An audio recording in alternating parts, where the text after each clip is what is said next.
क्या दोस्तों आपको पता है हाल ही में सुर्खियों में रही रणजीत सागर जेल किस राज्य में स्थित है? भारत केसरी कुश्ती दंगल 2021 किसने जीता? मोटो जीपी के ब्रांड एम्बेसडर कौन बने?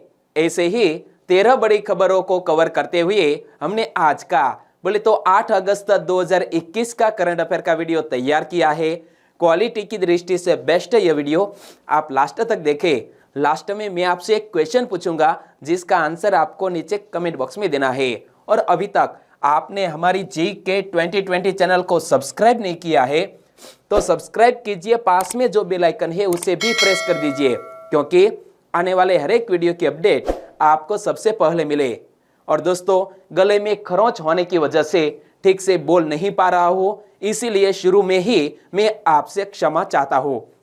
चलिए बिना वक्त गंवाए स्टार्ट करते हैं पहले क्वेश्चन से। सुर्खियों में रही रणजीत सागर जेल किस राज्य में स्थित है? हाल ही में सुर्खियों में रही यह रणजीत सागर जेल पंजाब राज्य में स्थित है, यानी कि इस क्वेश्चन का सही आंसर है पंजाब राज्य। लेकिन यह रणजीत सागर जेल करंट अफेयर में क्यों आई? तो देखो, नौसेना के गोताखोरों ने रणजीत सागर जेल में 400 मीटर नीचे वह जगह चिन्हित कर ली जहां हेलीकॉप्टर गिरा था। जेल में हाई रिजोल्यूशन कैमरे लगाकर कुछ फोटो भी ली गई है और इसमें हेलीकॉप्टर का कुछ हिस्सा दिखाई दे रहा है। क्या? यह रणजीत सागर जेल में हमारा एक भारत देश का हेलीकॉप्टर क्रैश हो गया, इसीलिए करंट अफेयर में आया है यह रणजीत सागर बांध और यह जेल। तो देखो, लापता पायलट लेफ्टिनेंट कर्नल एस बाठ और को पायलट कैप्टन जयंती जोशी का कुछ पता नहीं लग पाया है। और जो कुछ ऐसे गोताखोर है उन्होंने दोस्तों डीप में डुबकियां भी लगाई और जो भी सामान बरामद किया गया है वो इमेज में आप देख सकते हैं। और यहाँ जिक्र किया है हमने यह रणजीत सागर झील का, जिसका एक और भी नाम है। क्या नाम है? थीन बांध। यहाँ इमेज में आप देख सकते हैं। तो यह भारत की एक प्रमुख नदी घाटी परियोजना है और थीन बांध परियोजना भारत की नदी घाटी परियोजनाओं में से एक है। और पंजाब के पठानकोट जिले में रावी नदी पर थीन बांध बनाया गया है। किस नदी पर यह थीन बांध बनाया गया है? रावी नदी पर। और इसको रणजीत सागर बांध के नाम से भी जाना जाता है। और यहाँ एक झील का जो निर्माण हुआ, वहां पर हाल ही में एक दोस्तों हेलीकॉप्टर क्रैश हो गया और थीन बांध का निर्माण सन 1982 में शुरू हुआ था तथा यह 1999 में बनकर पूरा हुआ। तो यह भी याद रख लीजिए कि थीन बांध का निर्माण 1982 में स्टार्ट हुआ और पूरा कब हुआ? 1999 में। और इसी तरह दोस्तों, हर क्वेश्चन से जुड़े इंपॉर्टेंट फैक्ट मैं आपके सामने रखता हूं। हमारा यह तरीका आपको अच्छा लगता है, लाइक करना मत भूलिएगा। दूसरा क्वेश्चन है आपकी स्क्रीन पर। भारत केसरी कुश्ती दंगल 2021 किसने जीता? हाल ही में भारत केसरी कुश्ती दंगल 2021 जीत लिया है लाभांशु शर्मा ने। किसने? लाभांशु शर्मा ने। यानी कि इस क्वेश्चन का सही आंसर है लाभांशु शर्मा। इमेज आप देख सकते हैं। किस राज्य के हैं? उत्तराखंड के हैं भाई साहब। भारतीय पहलवान लाभांशु शर्मा ने तमिलनाडु में आयोजित भारत केसरी कुश्ती दंगल 2021 जीता। और उत्तराखंड के गठन के 20 साल बाद, कितने? उत्तराखंड राज्य के गठन के 20 साल बाद लाभांशु ने सूखे को तोड़ दिया और राज्य के लिए भारत केसरी का खिताब अपने नाम किया है। इमेज आप देख सकते हैं। और यहां जब हमने जिक्र किया है उत्तराखंड का, तो उत्तराखंड से जुड़ा हुआ यह क्वेश्चन कल ही करंट अफेयर में था। वो क्वेश्चन क्या था? भारत के पहले भूकंप मोबाइल ऐप का अनावरण किसने किया है? भारत के पहले भूकंप मोबाइल ऐप का अनावरण भी उत्तराखंड राज्य ने किया। और तब भी मैंने आपको बेसिक इंफॉर्मेशन बताई थी कि उत्तराखंड की 2 कैपिटल है, एक है देहरादून और दूसरी है गैरसैंण। और गैरसैंण हाल ही में उत्तराखंड की ग्रीष्मकालीन कैपिटल बन गई है। और उत्तराखंड की राज्यपाल कौन है? बेबी रानी मौर्य जी। और उत्तराखंड के नए मुख्यमंत्री कौन बन गए हैं? पुष्कर सिंह धामी। इमेज में आप देख सकते हैं। तीसरा क्वेश्चन, भारत का पहला हार्ट फेलियर बायो बैंक कहां शुरू हुआ? हमारे भारत देश का पहला हार्ट फेलियर बायो बैंक शुरू हुआ है दक्षिण के केरल राज्य में। यानी कि इस क्वेश्चन का सही आंसर है केरल राज्य। देश में पहला heart failure bio bank Kerala के Shri Chitra Tirunal institute for medical sciences and technology में centre for advanced research and excellence in HF यानी कि केयर एचएफ में यह आया है।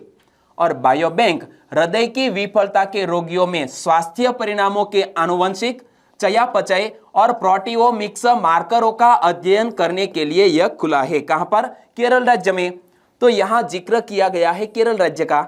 तो केरल के मुख्यमंत्री कौन है? पिनराई विजयन, इमेज आप देख सकते हैं। और केरल के राज्यपाल कौन है? आरिफ मोहम्मद खान। और केरल की राजभाषा क्या है? मलयालम। और केरल राज्य का गठन कब हुआ? 1 नवंबर 1956 को केरल राज्य का गठन हुआ। और केरल शब्द का एक और भी अर्थ है, वो भी आज आप जान ही लीजिए। केरल शब्द का एक और अर्थ है वह भूभाग जो समुद्र से निकला हो। क्या?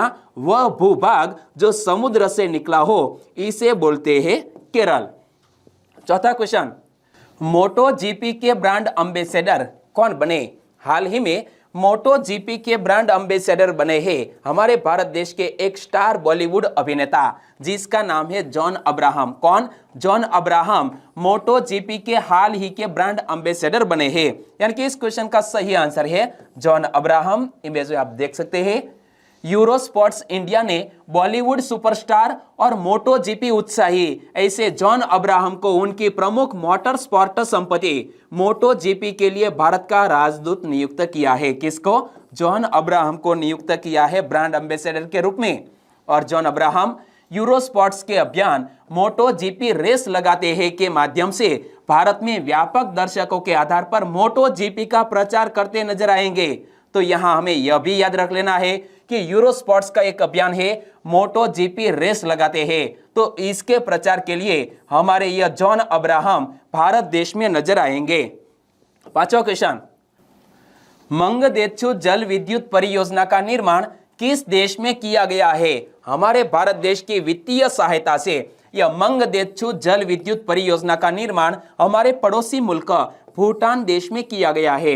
यानी कि इस क्वेश्चन का सही आंसर है भूटान। लेकिन मंगदेचु जल विद्युत परियोजना करंट अफेयर में क्यों आई? तो देखो, भूटान की भारत सहायता प्राप्त ऐसी मंगदेचु जल विद्युत परियोजना को लंदन स्थित सिविल इंजीनियर संस्थान द्वारा सम्मानित ब्रूनेल मेडल, कौन सा? ब्रूनेल मेडल से सम्मानित किया गया है। तो इसीलिए करंट अफेयर में आया है यह क्वेश्चन कि हमारे भारत देश की वित्तीय सहायता से मंगदेचु जल विद्युत परियोजना का निर्माण भूटान देश में किया गया है। और यह योजना को सिविल इंजीनियर संस्थान जो लंदन में स्थित है उनके द्वारा ब्रूनेल मेडल से सम्मानित किया गया है। और यह पुरस्कार उद्योग के भीतर सिविल इंजीनियरिंग में उत्कृष्टता के प्रतीक के रूप में दिया जाता था। और भूटान को भारतीय दूत, वर्तमान में भूटान में भारतीय दूत कौन है? रुचिरा कंबोज। इमेज में आप देख सकते हैं। रुचिरा कंबोज ने मंगदेचु जल विद्युत परियोजना प्राधिकरण के अध्यक्ष कौन है? ल्योम्पो लोकनाथ शर्मा को यह पुरस्कार दिया था। और इस परियोजना से हर साल 2.4 million ton greenhouse gas उत्सर्जन में कमी आएगी। तो यह भी हमें याद रख लेना है कि इस परियोजना के निर्माण से एक साल में 2.4 million ton greenhouse gas उत्सर्जन में कमी आएगी। कहां पर निर्मित किया गया है? भूटान देश में। तो भूटान की कैपिटल का नाम क्या है? थिम्फू। भूटान के वर्तमान प्रधानमंत्री कौन है? लोते त्शेरिंग। इमेज में आप देख सकते हैं। और भूटान की करेंसी क्या है? भूटानी नगुल्टम। ओके। छठा क्वेश्चन, ट्राइफेड की स्थापना कब की गई थी? ट्राइफेड की स्थापना की गई थी 6 अगस्त 1987 को, जिसका हाल ही में 34वां स्थापना दिवस मनाया गया। इसीलिए करंट अफेयर में आया है ट्राइफेड। ट्राइफेड ने 6 अगस्त को अपना 34वां स्थापना दिवस मनाया। तो हमें याद रख लेना है कि ट्राइफेड की स्थापना कब हुई थी? 6 अगस्त 1987 को। Tribal cooperative marketing federation of India यानी कि ट्राइफेड ने 6 अगस्त को अपना 34वां स्थापना दिवस मनाया। तो ट्राइफेड का पूर्ण स्वरूप क्या होता है? ट्राई में यहां पर है ट्राई और यहां पर है फेड, तो दोनों शब्दों को जोड़ दिया जाए तो बन जाएगा ट्राइफेड। पूरा नाम tribal cooperative marketing federation of India. और ट्राइफेड की स्थापना जनजातीय उत्पादों, हस्तशिल्प और गैर इमारती वन उपज दोनों के लिए विपणन सहायता के माध्यम से जनजातीय विकास को बढ़ावा देने के लिए ट्राइफेड की स्थापना की गई थी। और ट्राइफेड की स्थापना 6 अगस्त 1987 को राष्ट्रीय स्तर की सहकारी संस्था क्या नेशनल लेवल कोऑपरेटिव बॉडी के रूप में की गई थी, जिसका मुख्य उद्देश्य क्या था? आदिवासियों के सामाजिक आर्थिक विकास का था। तो हमें यह भी याद रख लेना है कि ट्राइफेड का पहले नाम क्या था? नेशनल लेवल कोऑपरेटिव बॉडी के रूप में इसकी स्थापना की गई। उद्देश्य क्या है? आदिवासियों के सामाजिक आर्थिक विकास को बढ़ावा देना है यह ट्राइफेड का पर्पज। 7वां क्वेश्चन, डॉक्टर ध्रुति बनर्जी के संदर्भ में कौन सा कथन सही है? हाल ही में सुर्खियों में आई है यह ध्रुति बनर्जी। इमेज आप देख सकते हैं। तो यह महिला कौन है? यह महिला पिछले 100 साल के बाद, कितने 100 साल के बाद जूलॉजिकल सर्वे ऑफ इंडिया की पहली महिला निदेशक बनी है।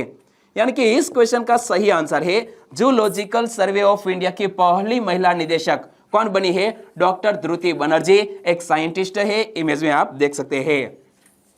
भारत सरकार ने जूलॉजिकल सर्वे ऑफ इंडिया के निदेशक के रूप में डॉक्टर ध्रुति बनर्जी की नियुक्ति को मंजूरी दी और वह एक विपुल वैज्ञानिक है जो जंतु भूगोल, वर्गीकी, पद विज्ञान और मॉलिक्यूलर सिस्टमैटिक्स में शोध कर रही है। और यहां पर देखिए दोस्तों, जूलॉजिकल सर्वे ऑफ इंडिया यानी कि ZSI स्थापना कब हुई? 1 जुलाई 1916 में स्थापना हुई। हेडक्वार्टर कहां पर स्थित है? कोलकाता में इसका हेडक्वार्टर स्थित है। तो यह दोनों फैक्ट भी याद रख लीजिए। जूलॉजिकल सर्वे ऑफ इंडिया की स्थापना 1 जुलाई 1916 को और हेडक्वार्टर है कोलकाता में। तो भारतीय प्राणी सर्वेक्षण की बात करें यानी कि जूलॉजिकल सर्वे ऑफ इंडिया के, तो जुलाई 1916 में स्थापित जूलॉजिकल सर्वे ऑफ इंडिया का हेडक्वार्टर कोलकाता में है और पर्यावरण और वन और जलवायु परिवर्तन मंत्रालय के तहत इसके 16 क्षेत्रीय केंद्र है। क्या? जूलॉजिकल सर्वे ऑफ इंडिया के हमारे भारत देश में 16 क्षेत्रीय केंद्र है। और जूलॉजिकल सर्वे ऑफ इंडिया ने अपनी स्थापना के लगभग 3 दशक बाद यानी कि 1949 में महिला वैज्ञानिकों को नियुक्त करना शुरू किया। कितने? तकरीबन 3 दशक के बाद जूलॉजिकल सर्वे ऑफ इंडिया ने महिलाओं को वैज्ञानिक के रूप में शामिल करना शुरू किया। 8वां क्वेश्चन, राजीव गांधी खेल रत्न पुरस्कार का नाम बदलकर किसके नाम पर रखा गया है? राजीव गांधी खेल रत्न पुरस्कार बोले तो हमारे भारत देश में खेल के क्षेत्र में दिया जाने वाला सर्वोच्च पुरस्कार, जिसका नाम बदलकर हमारे भारत देश के हॉकी प्लेयर और दोस्तों हॉकी के जादूगर जिसे हम कहते हैं, ऐसे मेजर ध्यानचंद के नाम पर राजीव गांधी खेल रत्न पुरस्कार का नाम रखा गया है। यानी कि इस क्वेश्चन का सही आंसर है मेजर ध्यानचंद। इमेज आप देख सकते हैं, यह है मेजर ध्यानचंद। पहले नाम था राजीव गांधी खेल रत्न पुरस्कार और अब नाम होगा मेजर ध्यानचंद खेल रत्न पुरस्कार। हमारे प्रधानमंत्री श्री नरेंद्र भाई मोदी जी ने घोषणा की है कि राजीव गांधी खेल रत्न पुरस्कार का नाम बदलकर मेजर ध्यानचंद खेल रत्न पुरस्कार किया जाएगा। और यह कदम देश भर से प्राप्त कई अनुरोधों पर आधारित था और इसीलिए नाम बदला गया है। मेजर ध्यानचंद, इमेज आप देख सकते हैं, मेजर ध्यानचंद जिनके जन्म दिवस को राष्ट्रीय खेल दिवस क्या नेशनल स्पोर्ट्स डे के रूप में मनाया जाता है। और मेजर ध्यानचंद ने हॉकी में देश के लिए 3 ओलंपिक स्वर्ण पदक जीते और इसीलिए यह सम्मान तो मिलना ही चाहिए। तो अब हमारे भारत देश में खेल क्षेत्र में दिया जाने वाला सर्वोच्च पुरस्कार नाम क्या हो गया है? मेजर ध्यानचंद खेल रत्न पुरस्कार, क्योंकि हमारे मेजर ध्यानचंद ने ओलंपिक में हमारे भारत देश को 3 गोल्ड मेडल दिलाए हैं और उनका जन्म दिवस किस दिवस के रूप में मनाया जाता है? नेशनल स्पोर्ट्स डे के रूप में मनाया जाता है। कब मनाया जाता है? 29 अगस्त को, यानी कि इसी महीने की 29 तारीख को नेशनल स्पोर्ट्स डे मनाया जाएगा। और यह पुरस्कार की बात करें तो इस पुरस्कार का उद्घाटन 1991-92 में हुआ था और इस पुरस्कार में एक पदक, एक प्रमाण पत्र और रुपये 25 लाख का नकद पुरस्कार शामिल है। तो यह पुरस्कार में क्या दिया जाता है? तो सबसे पहले तो याद रखो कि स्थापना की गई है 1991-92 में और पुरस्कार में एक पदक, एक प्रमाण पत्र और 25 लाख रुपए का नकद पुरस्कार शामिल है। और खेल रत्न के पहले प्राप्तकर्ता कौन थे? हमारे भारत देश के शतरंज के ऐसे दोस्तों ग्रैंड मास्टर जिसका नाम है विश्वनाथ आनंद। कौन? विश्वनाथ आनंद को यह पहला खेल क्षेत्र का सर्वोच्च सम्मान मिला था। और पिछले साल की बात करें तो हाल के वर्षों में कुछ विजेताओं में क्रिकेटर ऐसे रोहित शर्मा, पहलवान कौन? विनेश फोगाट, और महिला हॉकी टीम की कप्तान कौन है? रानी रामपाल को यह पुरस्कार दिया गया है पिछले साल ही। तीनों के नाम याद रख लो कि हाल ही में पिछले साल 2020 में राजीव गांधी खेल रत्न पुरस्कार से किसको सम्मानित किया गया है? रोहित शर्मा, पहलवान ऐसी विनेश फोगाट और रानी रामपाल को। नवा क्वेश्चन, हाल ही में रेंज प्रौद्योगिकी पर दूसरा IEEE अंतरराष्ट्रीय सम्मेलन किसके द्वारा आयोजित किया गया है? यह दूसरा IEEE अंतरराष्ट्रीय सम्मेलन DRDO के द्वारा आयोजित किया गया है। यानी कि इस क्वेश्चन का सही आंसर है DRDO। लेकिन क्वेश्चन में एक टर्म आया IEEE, इसका पूर्ण स्वरूप क्या होता है? Institute of electrical and electronics engineers, IEEE का पूर्ण स्वरूप। तो यह दूसरा institute of electrical and electronics engineers यानी कि IEEE international conference on range technology, जिसे शॉर्ट में बोले तो ICORT 2021 वस्तुतः DRDO के द्वारा आयोजित किया जा रहा है। और सम्मेलन का आयोजन रक्षा अनुसंधान और विकास संगठन यानी कि DRDO की एक प्रयोगशाला जिसका नाम है एकीकृत परीक्षण रेंज, क्या? इंटीग्रेटेड टेस्ट रेंज, जिसे हम ITR भी कह सकते हैं, तो ITR चांदीपुर द्वारा इसका आयोजन किया गया है। तो दोस्तों यहां हमें याद रख लेना है कि DRDO की बहुत सी हमारे भारत देश में प्रयोगशालाएं हैं। इसमें एक है इंटीग्रेटेड टेस्ट रेंज चांदीपुर, उनके द्वारा यह सम्मेलन आयोजित किया गया है। और इसका उद्घाटन रक्षा अनुसंधान एवं विकास विभाग के सचिव और DRDO के वर्तमान अध्यक्ष कौन? डॉक्टर G सतीश रेड्डी ने किया है। 10वां question, coalition for disaster resilient infrastructure किसने लॉन्च किया है? हाल ही में coalition for disaster resilient infrastructure launch किया है हमारे ही भारत देश ने। यानी कि इस क्वेश्चन का सही आंसर है ऑप्शन डी, भारत देश। और यहां एक बात आई CDRI, तो इसका पूर्ण स्वरूप क्या होता है? CDRI का पूर्ण स्वरूप कोalition फॉर डिजास्टर रिजिलियंट इंफ्रास्ट्रक्चर, इसका पूर्ण स्वरूप होता है। यानी कि आपदा प्रबंधन अवसंरचना पर अंतरराष्ट्रीय गठबंधन भारत के नेतृत्व वाली वैश्विक जलवायु पहल है। और CDRI की घोषणा भारतीय प्रधानमंत्री द्वारा संयुक्त राष्ट्र अमेरिका के न्यूयॉर्क शहर में आयोजित संयुक्त राष्ट्र जलवायु कार्यवाही शिखर सम्मेलन 2019 में की गई थी। और CDRI का गठन 35 से अधिक देशों के साथ परामर्श के माध्यम से किया गया था। और इसका उद्देश्य आपदाओं से होने वाले बुनियादी ढांचे के नुकसान में औसत दर्जे की कमी को सक्षम करना था। और यहाँ CDRI, इसका एक बार पूर्ण स्वरूप फिर से देख लीजिए, coalition for disaster resilient infrastructure CDRI। और CDRI में अब 25 देश और 7 अंतरराष्ट्रीय संगठन शामिल है। 11वां क्वेश्चन, लद्दाख के केंद्रीय विश्वविद्यालय का नाम क्या रखा जाएगा? लद्दाख के यह केंद्रीय विश्वविद्यालय का नाम सिंधु विश्वविद्यालय रखा जाएगा। यानी कि इस क्वेश्चन का सही आंसर है ऑप्शन डी, सिंधु विश्वविद्यालय। और इस क्वेश्चन को लेकर हाल ही में एक विधेयक पारित किया गया। तो देखो, केंद्रीय विश्वविद्यालय संशोधन विधेयक 2021 को लोकसभा में मंजूरी दे दी गई है। और लोकसभा में मंजूरी मिलने के बाद जल्द ही केंद्र शासित क्षेत्र लद्दाख में एक केंद्रीय विश्वविद्यालय खोला जाएगा, जिसका नाम क्या होगा? सिंधु केंद्रीय विश्वविद्यालय। तो इस विश्वविद्यालय का नाम सिंधु केंद्रीय विश्वविद्यालय होगा। और हमारे वर्तमान में केंद्रीय शिक्षा मंत्री कौन है? धर्मेंद्र प्रधान। इमेज में आप देख सकते हैं, धर्मेंद्र प्रधान ने कहा कि पहले लद्दाख को केंद्र शासित प्रदेश बनाया गया और अब वहां केंद्रीय विश्वविद्यालय की स्थापना की जा रही है। 12वां क्वेश्चन, PM दक्ष पोर्टल और PM दक्ष मोबाइल ऐप किसने लॉन्च किया? हाल ही में PM दक्ष नाम का एक पोर्टल और PM दक्ष नामक एक मोबाइल ऐप को लॉन्च किया है वीरेंद्र कुमार ने। यानी कि इस क्वेश्चन का सही आंसर है वीरेंद्र कुमार। लेकिन वीरेंद्र कुमार हमारे किस मंत्रालय के मंत्री है? हाल ही में नया मंत्रिमंडल सामने आया है, तो यह भी हमें याद रख लेना है कि हमारे सामाजिक न्याय एवं अधिकारिता मंत्रालय के मंत्री हैं वीरेंद्र कुमार, जिन्होंने हाल ही में पीएम दक्ष नामक एक मोबाइल ऐप एवं एक पोर्टल को लॉन्च किया है।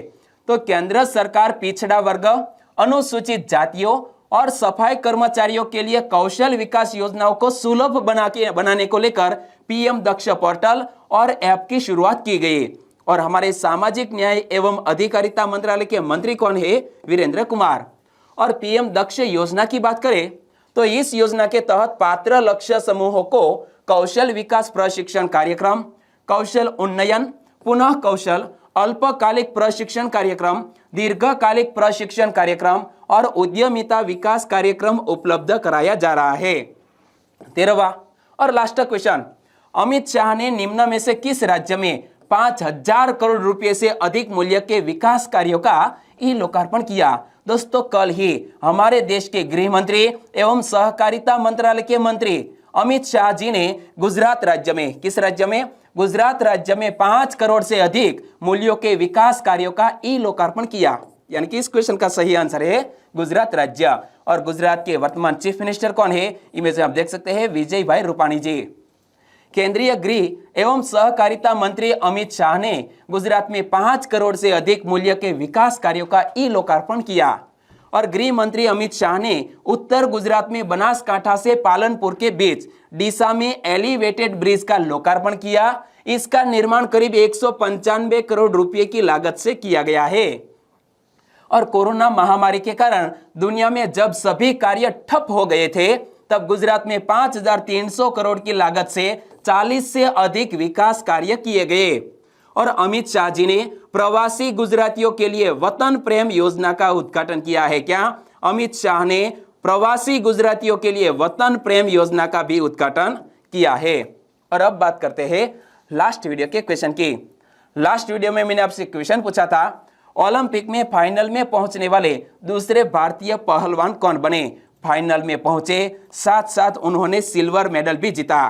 तो ऐसे हमारे भारत देश के पहलवान जिसका नाम है रवि दहिया। सभी दोस्तों ने बिल्कुल सही आंसर दिया है और रवि दहिया को कांग्रेचुलेशन।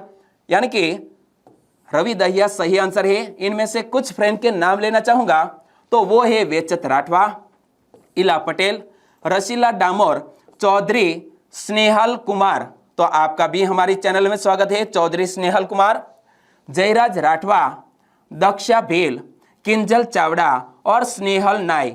इन सभी दोस्तों का आंसर बिल्कुल सही है, रवि दहिया। और मेहुल परमार, लालाराम वर्मा, सितेंद्र निर्मल, सुन्नी राज, छगन चौधरी, पूजाबा जाला जाडेजा, गोसाई मनीष और संजय राठौड़। सभी दोस्तों का आंसर बिल्कुल सही। और भी सब्सक्राइबर फ्रेंड है, वो है पीयूष मेर, गुणवंत वनजारा, उदिया निर्मल, मानव वाघेला, गोलू कुमार दीपक। आपका भी हमारे चैनल में स्वागत, आपका आंसर बिल्कुल सही। वाजा दीपक, प्रियंका छासिया और वसावा मीताक्षी। सभी दोस्तों को बहुत बहुत धन्यवाद। और आज के वीडियो का क्वेश्चन ए रहा स्क्रीन पर, दुनिया का सबसे दुर्लभ बौना गिरगिट कहाँ मिला? इमेज आप देख सकते हैं, यह है दुनिया का सबसे दुर्लभ बौना गिरगिट कहाँ मिला है? सही ऑप्शन चुनिए और आंसर दीजिए नीचे कमेंट बॉक्स में। और वीडियो वाकई में आपको अच्छा लगा है, हेल्पफुल लगा है, तो आपके दोस्तों को इस वीडियो की लिंक शेयर करना मत भूलिएगा। बस छोटी सी उम्मीद के साथ आज का वीडियो खत्म करते हैं, फिर मिलेंगे नए करंट अफेयर वीडियो के साथ। तब तक के लिए टेक केयर एंड जय हिंद।